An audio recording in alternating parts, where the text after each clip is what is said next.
गोकुळ दूध संघाच्या निवडणुकीत कशा आघाड्या होतील हे आत्ताच सांगता येत नाही. त्यामुळे एकटे लढायचे आहे हे ध्यानात ठेवून तयारीला लागा, असा कानमंत्र काँग्रेसचे विधान परिषदेतील गटनेते आमदार सतेज पाटील यांनी संघाच्या माजी संचालकांसह प्रमुख पदाधिकाऱ्यांना दिला. गोकुळवर प्रशासकीय मंडळ कार्यरत झालं असलं तरी निवडणुकीच्या हालचाली गतिमान झाल्या आहेत. न्यायालयाच्या आदेशानंतर महायुती व काँग्रेस आघाडीमध्ये अंतर्गत घडामोडींना वेग आला आहे.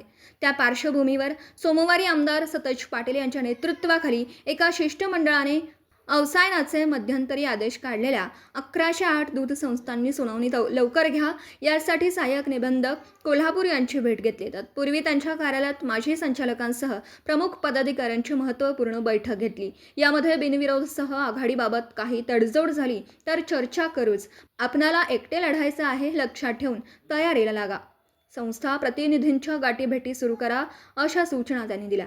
यावेळी जिल्हा बँकेचे ज्येष्ठ संचालक A.Y. पाटील, गोकुळचे माजी संचालक बाबासाहेब चौगुले, डॉक्टर चेतन नरके, अभिजित तायशेटे, बयाजी शेळके, शशिकांत पाटील सुयेकर, प्रकाश पाटील, अंजना रेडेकर आदी उपस्थित होते. मराठी S न्यूजसाठी कागलहून प्रशांत दळवी.